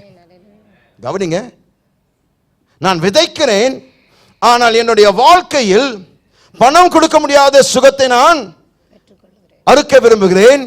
பணம் கொடுக்க முடியாத வெற்றியை அறுக்க விரும்புகிறேன். பணம் கொடுக்க முடியாத என்னுடைய மகனுடைய ரட்சிப்பை நான் பெற விரும்புகிறேன். ஆகவே என்னுடைய விதை நான் விதைக்க ஆயத்தமா இருக்கிறேன். ஆனால் தேவன் என்னோடுக்கு ஒரு இயற்கைக்கு அப்பாற்பட்ட திருப்பத்தை கொடுக்க வேண்டும் என்று நான் எதிர்பார்க்கிறேன். ஆகவே விதைக்க நான் ஆயத்தமா இருக்கிறேன். ஆனால் என் திருமணத்தை தேவன் சரி செய்யட்டும். என் திருமணம் கீழே போய் கொண்டிருக்கிறது. என் ஊழியம் கீழே போய் கொண்டிருக்கிறது. என்னுடைய பிள்ளைகள் கீழே போய் கொண்டிருக்கிறார்கள். தவறான வாழ்க்கையில் வாழ்ந்து கொண்டிருக்கிறார்கள். பாவத்தினுடைய எல்லைகளை தாண்டி கடந்து போய் கொண்டிருக்கிறார்கள். என் கணவன் தன் வாழ்க்கையை மீறி, தன்னுடைய வரம்பை மீறி அவர் தேவனுக்கு எதிராய் செயல்பட்டு கொண்டிருக்கிறார். கீழே போய் கொண்டிருக்கிறார்கள். ஆண்டவரே, என் திருமணம் கீழே போய் கொண்டிருக்கிறது. நான் காசை விதைக்க ஆயத்தமா இருக்கிறேன், விதைக்க ஆயத்தமா இருக்கிறேன், தசமபாகத்தை விதைக்க ஆயத்தமா இருக்கிறேன். ஆனால் என்னுடைய திருமணத்தை நிலைநிறுத்தும், என்னுடைய குடும்பத்தை நிலைநிறுத்தும், எனக்கு ஒரு வேலை, ஒரு பிரச்சனை இருக்கிறது, நான் விதைக்க ஆயத்தமா இருக்கிறேன். ஆனால் என்னுடைய வேலையில் ஒரு முன்னேற்றத்தை தாங்க, கிடைக்கக்கூடிய அந்த வேலையை நீர் எனக்கு இயற்கைக்கு அப்பாற்பட்ட விதத்தில் தாரும் என்று சொல்லும்போது கர்த்தர் செய்வார். Hallelujah. My God, I feel the anointing. நம்முடைய தேவன் நம்முடைய விழுந்து போன இடத்திற்கு வரும்பொழுது, நீங்கள் அதை உண்மையாக ஒற்றுக்கொள்ளும் போது, எந்த இடத்தில் அதை விழுந்தது என்று கேட்டபொழுது, இது எதற்கு சமமாக இருக்குது என்றால், கவனிங்க, இது எதற்கு சமமாக இருக்கிறது என்றால், நீங்க எந்த இடத்துல பாவம் செஞ்சீங்கன்னு காட்டுங்கன்னு நான் கேட்டா எத்தனை பேர் காட்டுவீங்க? உண்மையான விசுவாசிகள். ஏன்னா நானும் காட்ட மாட்டேன். காட்டுவீங்களா? நாம் விழுந்து போன இடத்தை மற்றவர்களிடத்தில் காட்ட மாட்டோம். ஏனென்றால் வெட்கத்தின் இடம் அது, ஏமாற்றத்தின் இடம் அது, வீழ்ச்சியின் இடம் அது, அவமானத்தின் இடம் அது.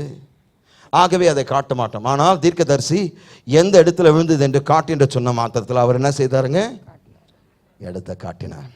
அவர் தன்னுடைய வெட்கத்தை குறித்து கவலைப்படவில்லை. காரணம், என்னோடு நிற்கிற தேவன் என் குறைபாடுகளை மன்னித்து எந்த இடத்தில் நான் தோற்று போனேனோ அதை வெற்றியின் இடமாய் மாற்றக்கூடிய தேவன் என்னோடு இருக்கிறார். ஆகவே நான் எங்க விழுந்தேன் காண்பிப்பதற்கு எனக்கு எந்த தயக்கமும் கிடையாது, வெட்கமும் கிடையாது. காரணம், எங்க அது விழுந்ததோ அதை காட்ட நான் ஆயத்தமா இருக்கிறேன். ஏனென்றால் அதை சரி செய்யக்கூடிய தேவன் என்னோடு இருக்கிறார். அவர் என் ரட்சகர். என்னை குற்றம் சாட்டுகிற தேவன் அவர் அல்ல. என்னை நியாயம் தீர்க்கிற தேவன் அவர் அல்ல. என்னை ஆக்கடிக்குள்ளாக உட்படுத்துகிற தேவன் அவர் அல்ல. மாறாக என்னை ரட்சிக்கிற தேவனாக இருக்கிறதுனால எந்த இடத்தில் விழுந்தது என்று காண்பிப்பதற்கு எனக்கு எந்த தயக்கமும் கிடையாது. பாருங்க, அவர் இடத்தை காண்பித்த உடனே என்ன நடந்திருந்துங்க? அவர் அந்த கொம்பை போட்டு கோடாரி கையில் வந்து கிடைக்கக்கூடிய அளவில் வந்துருச்சு. கவனிக்க வேண்டும். பக்கத்தில் பார்த்து சொல்லுங்க, நீங்கள் எழுந்ததை உங்களிடத்தில் திரும்பி வருகிறது. வேதம் என்ன சொல்கிறதுங்க? அவர் அந்த கொம்பை தண்ணீரில் போடுகின்ற வரைக்கும் அந்த தண்ணீர் சாந்தமாக இருந்தது. எந்த ஒரு அசைவு இல்லை, எந்த ஒரு கிளறல் இல்லை. அது வரைக்கும் ஒரு நிசத்தம், எந்த ஒரு அசைவு இல்லை. காரணம், விழுந்த மாற்றத்தில் அந்த கோடரி எங்கே போயிடுச்சுங்க? நதியினுடைய ஆழத்திற்குள் கீழ்மட்டத்திற்கு சென்று விட்டது. ஆகவே மேல எந்த ஒரு அசைவு, எழுந்ததனுடைய எந்த ஒரு அசைவு கிடையாது. நான் சொல்கிறேன், நம்முடைய வாழ்க்கையில் நமக்கு தேவனுடைய அசைவு காணாமல் இருக்கலாம். காரணம், அடிமட்டத்தில் எல்லாம் போய்விட்டது. ஆனால் நான் சொல்கிறேன், உங்களுடைய கண்களுக்கு புலப்படாத அடிமட்டத்தில் ஒரு அற்புதம் கர்த்தர் ஆரம்பித்திருக்கிறார். அடிமட்டத்தில் ஏதோ ஒன்று நடந்து கொண்டிருக்கிறது, ஒரு அற்புதம் நடந்து கொண்டிருக்கிறது. என்ன நடந்து கொண்டிருக்கிறது? அந்த இரும்பு கோடாரி மேலே எழுந்து நீந்தி எதிர்பார்த்து கொண்டிருந்த அந்த தீர்க்கதரிசியின் இடத்தில் மீண்டுமாய் வந்ததுங்க. நான் சொல்கிறேன், எதிர்பார்ப்பு இல்லாவிட்டால் அற்புதம் பெற முடியாது. யார் இடத்தில் வந்ததுங்க? அந்த இடத்துல விசுவாசத்தோடு எதிர்பார்ப்போடு இந்த அந்த தீர்க்கதரிசியின் இடத்தில் அந்த கோடாரி வந்தது. எலிசாவை நோக்கி வரவில்லை. எதிர்பார்ப்போடு விசுவாசத்தோடு நின்ற அந்த இளம் தீர்க்கதரிசியின் இடத்தில் அந்த கோடாரி வந்தது. காரணம், அவன்தான் அதை இழந்து விட்டான். இந்த நாளில் கர்த்தர் சொல்கிறார், உன்னுடைய வாழ்க்கையில் நீ இழந்ததை கைப்பிடிக்கும் தூரத்தில் உனக்கு நான் சமீபமாய் கொண்டு வந்திருக்கிறேன். ஆனால் உன்னுடைய கையில கோடாரி எலிசா எடுத்து கொடுக்கவில்லை. என்ன சொன்னாருங்க எலிசா? அவன் தன் கையை நீட்டி அதை எடுத்துக்கொண்டான். யாருங்க? எலிசா செய்யவில்லை. அவன் யாருங்க? கோடாரியை தொலைத்தவன், கோடாரியை இழந்தவன்.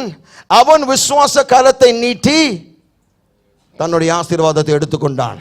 இந்த நாளில் விசுவாசத்தை கரத்தை நீட்டி உன்னுடைய ஆசீர்வாதத்தை எடுத்துக்கொள்ளுங்கள். உனக்கு சமீபமாய் கர்த்தர் கொண்டு வந்திருக்கிறார். ஆனால் உங்களுடைய விசுவாச கரத்தை எடுத்து நீங்க என்ன செய்யணும்? நீட்டி அதை எடுங்க. பக்கத்தில் பார்த்து சொல்லுங்க, உங்களுடைய விசுவாச கரத்தை நீட்டி எடுங்க. இழந்ததை மீண்டுமாய் பெற்றுக்கொள்ளுங்க. ஹல்லேலூயா. காரணம், நம்முடைய தேவன் விரிவாக்கத்தின் தேவனாய் இருக்கிறார். எந்த இடத்தில் நீர் அதை எழுந்தீரோ அதே இடத்துல மீண்டுமாய் உன்னிடத்தில் திரும்பி வருகிறது. It's coming back. ஹல்லேலூயா. பக்கத்தில் பார்த்து சொல்லுங்க, என்னிடத்தில் திரும்பி வருகிறது. நான் இழந்ததை, நான் தொலைத்ததை என்னிடத்தில் மீண்டுமாய் வருகிறது. என் ஆசீர்வாதம் மீண்டுமாய் வருகிறது. என் பெருக்கம் மீண்டுமாய் வருகிறது. என் விரிவாக்கம் மீண்டுமாய் வருகிறது. எனக்கு வேண்டிய தயவு என்னிடத்தில் மீண்டுமாய் வருகிறது.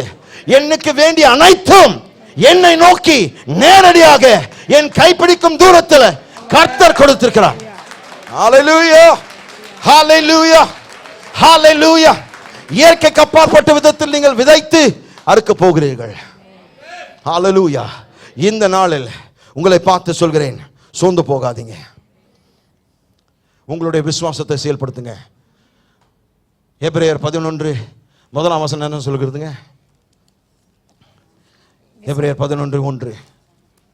விசுவாசமானது நம்பப்படுபவைகளின் உறுதியும் காணப்படாதவைகளின் நிச்சயமுமாய் இருக்கிறது. ஹல்லேலூயா. கவனிங்க, விசுவாசத்திற்கு செயல் இருக்குங்க. விசுவாசத்திற்கு ஆக்ஷன்ஸ், செயல்கள் இருக்கு, செயல்பாடுகள் இருக்கிறது. ஆனால் மிக சிறந்த செயல்பாடு, விசுவாசத்தினுடைய மிக சிறந்த செயல்பாடு எது தெரியுங்களா? என்ன தெரியுங்களா? ஆசீர்வாதம் காணப்படுவதற்கு முன்பாக, ஆசீர்வாதம் வெளிப்படுவதற்கு முன்பாக கர்த்தரை துதிப்பதே விசுவாசத்தினுடைய உச்சகட்டம். விசுவாச செயலுடைய உச்சகட்டம் ஆசீர்வாதம் காண்பதற்கு முன்பாக, ஆசீர்வாதம் வெளிப்படுவதற்கு முன்பாக ஆசீர்வாதத்தை பெற்றது போல் கர்த்தரை துதிக்கிறது. கவனிங்க, யோசபாத்தும் யூதா மக்களும் தேவனை துதிக்க ஆரம்பித்தார்கள். கவனிங்க, அவர்கள் துதித்த போது கர்த்தர் அவருடைய சத்துருக்களோடு யுத்தம் பண்ணி அவர்களுக்கு வெற்றி கொடுத்தார். கவனிங்க, அவர்கள் அந்த யுத்தத்தை பார்க்கவும் கிடையாது, பார்த்ததும் கிடையாது, பார்க்கவும் முடியாது. யுத்தம் நடந்த இடத்தை அவர்களுடைய கண்களுக்கு தென்படவில்லை. ஆனால் எந்த இடத்துல அவர்கள் பார்க்க முடியவில்லையோ தங்களுடைய விசுவாசத்தை பயன்படுத்தி விசுவாசத்தில் தேவனை துதித்தார்கள். அவர் அவர்களுக்கு யுத்தம் பண்ணார். நான் சொல்கிறேன், உன்னுடைய ஆசீர்வாதம் பார்ப்பதற்கு முன்பாக பெற்றது போல் துதிக்க ஆரம்பிங்க. கர்த்தர் உங்களுடைய கரத்தில் அதை வெளிப்படுத்துவார். ஹல்லேலூயா, ஹல்லேலூயா, ஹல்லேலூயா. கவனிங்க, எதிர்பார்ப்பு நமக்கு நிச்சயமாய் இருக்க வேண்டும். நான் சொல்கிறேன், விசுவாசம் மலைகளை பார்த்து, சுவர்களை பார்த்து, எரிகோ மதில்களை பார்த்து, விசுவாசம் மதில்கள் விழுவதற்கு முன்பாக துதிக்க ஆரம்பிக்கும். You need to praise your God before the wall falls, only then the wall will fall. மதில் விழுவதற்கு முன்பாக நீ கர்த்தரை துதிக்கும் போது உன் கண்களுக்கு முன்பாக மதில்கள் விழும். ஹல்லேலூயா. மலைகள் பேர்க்கப்பட வேண்டும் என்றால் தேவனை முன்பாக துதிக்க வேண்டும். Praise him before your mountain moves, my friend. உங்களுடைய திருமணத்திற்காக கர்த்தரிடத்தில் நன்றி சொல்ல ஆரம்பிக்க. உங்களுடைய திருமணத்தை நிலைநிறுத்துவார் கர்த்தர், நிலைநிறுத்துவார். நடைபெறாத திருமணத்திற்காக கர்த்தரிடத்தில் நடைபெற்றது போல் துதிக்க ஆரம்பிங்க. கர்த்தர் அதை செய்வார். சுகத்திற்காக கர்த்தரை துதிக்க ஆரம்பிங்க. நீங்க சொல்லலாம், என்னுடைய சரீரத்தில் வேதனை நான் உணர்கிறேன், ஆனால் கர்த்தர் தம்முடைய வார்த்தையில் என்ன சொல்லியிருக்கிறார்? அவருடைய தழும்புகளால் நீங்கள் குணமானீர்கள், ஆகவே நான் தேவனை என்னுடைய சுகத்திற்காக துதிக்கிறேன். பொருளாதாரத்தில் கர்த்தர் ஒரு முன்னேற்றத்தை கொடுத்திருக்கிறார். இப்போது பார்ப்பதற்கு நான் நெருக்கடியில் இருக்கிறேன், ஆனால் நெருக்கத்தில் பெருக்கத்தை உண்டு பண்ணுகிற தேவன் என் தேவன். தேவன் சொல்லியிருக்கிறார், என்னுடைய குறைவுகள் எல்லாம் கிறிஸ்து இயேசுவுக்குள் மகிமையில் தேவன் அதை நிறைவாக்குவார். ஆகவே நான் என்னுடைய பொருளாதார சூழ்நிலை மாறுவதற்கு முன்பாக நான் கர்த்தரை துதிக்கிறேன். காரணம் என்ன? அது ஏற்கனவே நடந்து முடிந்தது என்று நான் விசுவாசிக்கிறேன். என்னுடைய வாழ்க்கையில் நான் இழந்த சந்தோஷம், நான் இழந்த மகிழ்ச்சி கர்த்தர் ஏற்கனவே திரும்பி தந்துவிட்டார் என்று நான் கர்த்தரை துதிக்கிறேன். புதிய வாசல்கள் எனக்காக திறக்கப்படுகிறதுக்காக நான் கர்த்தரை துதிக்கிறேன். புதிய தரிசனங்கள் கர்த்தர் கொடுப்பதற்கு முன்பாக நான் கர்த்தரை துதிக்கிறேன். புதிய கனவுகள் கர்த்தர் எனக்காக வைத்திருக்கிறதை குறித்து நான் கர்த்தரை துதிக்கிறேன். என்னுடைய வாழ்க்கையில் நான் இழந்த எல்லாவற்றையும் ஏற்கனவே தேவன் திருப்பி கொடுத்து விட்டார் என்று நான் எண்ணி கர்த்தரை துதிக்க ஆரம்பிக்கிறேன். கர்த்தரை துதிக்கும் போது உங்களுடைய அற்புதம் உங்களிடத்தில் நடைபெறும். ஹalleluya, ஹalleluya. உங்களுடைய வாழ்க்கையில் புதிய அபிஷேகத்திற்காக நான் கர்த்தரை துதிக்கிறேன். என்னுடைய ஊழியத்தில் ஒரு பெருக்கத்தை நான் பார்க்கிறேன், விசுவாச கண்களால் பார்க்கிறேன், அதற்காக நான் கர்த்தரை துதிக்கிறேன். என்னுடைய வாழ்க்கையில் தேவன் கொடுத்திருக்கிற வரங்கள் இன்னும் அதிகமாக போகிறது, அதற்காக நான் கர்த்தரை துதிக்கிறேன். நான் சொல்கிறேன், நீ என்னெல்லாம் எதிர்பார்த்து கொண்டிருக்கிறாயோ அதை பெற்றுக்கொண்டோம் என்று விசுவாசத்தை துதிக்க ஆரம்பிங்க. பெற்றுக்கொண்டோம் என்று விசுவாசிங்க. It's coming back. பக்கத்தில் பார்த்து சொல்லுங்க, மீண்டுமாய் வருகிறது. ஆமென். மீண்டுமாய் உங்களை நோக்கி வந்து கொண்டிருக்கிறது. உன் ஆசீர்வாதம் உங்களை நோக்கி வந்து கொண்டிருக்கிறது. ஆமென். நான் சொல்கிறேன், யாரோ ஒருவர், அநேகர் இந்த இடத்துல, நீங்கள் அனைவரும் உங்கள் அற்புதத்தின் விளிம்பில் நீங்கள் நின்று கொண்டிருக்கிறீர்கள். உங்களுடைய கைப்பிடிக்கும் தூரத்தில் தான் இருக்கிறது. கையை நீட்டி நீங்கள் எடுக்கலாம். உன் ஆசீர்வாதம் உன்னுடைய கை தூரத்தில் தான் இருக்குதுங்க. கை நீட்டினால் கிடைக்கும், கை நீட்டினால் பிடிக்க முடியும், கையை வச்சா வந்துடும் கையில். Hello, it's only a hand away. பக்கத்தில் பார்த்து சொல்லுங்க, உங்களுடைய ஆசீர்வாதம் கை நீட்டும் தூரத்தில் தான் இருக்குதுங்க, எடுத்துக்கொள்ளுங்கள். ஹalleluya. இதை விட்டு விடக்கூடிய நேரம் அல்ல, இது சோர்ந்து போகக்கூடிய நேரம் அல்ல, இது ஏமாந்து போகக்கூடிய நேரம் அல்ல, அதறியப்படக்கூடிய நேரம் அல்ல, சஞ்சலப்படக்கூடிய நேரம் அல்ல, தேவனை பாட்டு கேள்வி கேட்கக்கூடிய நேரம் அல்ல, சந்தேகப்படக்கூடிய நேரம் அல்ல, பயப்படக்கூடிய நேரம் அல்ல, கவலைப்படக்கூடிய நேரம் அல்ல. மாறாக இது துதிப்பின் நேரமாக இருக்க வேண்டும். கர்த்தருடைய வாக்குத்தத்தங்களை நான் விசுவாசிக்கிறேன். ஏனென்றால் என்னோடு இருக்கிறவர் எனக்கு அற்புதம் செய்வார். நான் இந்த பணியில் தனியா இல்ல. ஒரு வேளை என்னுடைய கையை மீறி போயிருக்கலாம், ஆனால் அவர் என்னோடு இருக்கிறதுனால நான் என்ன அவருடைய பார்வையில் எழுந்தேனோ அதை மீண்டும் என்னிடத்தில் இருந்து சேர்ப்பார். He's bringing it back. Hallelujah. Your God is bringing it back. உங்களுடைய விசுவாச கரத்தை நீட்டி அதை எடுத்துக்கொள்ளுங்க. ஆமென். இந்த நாளில் உங்களுடைய விசுவாசத்தை செயல்படுத்தி உங்களுடைய வெற்றியை நீங்கள் பெற்றுக்கொள்ளுங்கள். விரிவாக்கத்தின் நேரம் இது. இது உங்களுடைய விரிவாக்கத்தின் நேரம். கர்த்தர் உன்னுடைய வாழ்க்கையில் இருக்கிற எல்லாவற்றையும் விரிவாக்க போகிறார். ஆனால் உங்களுக்கு எதிர்பார்ப்பு இருக்க வேண்டும்.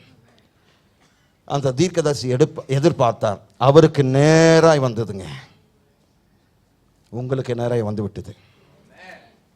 எதற்காக இந்த காலை ஆராதனைக்கு வந்தாயோ அது உங்களுக்கு நேராய் வந்து விட்டது. உங்கள் அற்புதம் கையெட்டும் தூரத்தில் இருக்குங்க. விசுவாசத்தினால் உங்களுடைய கையை நீட்டி எடுத்துக்கொள். யாவரும் எழுந்திருப்போம். ஹalleluya.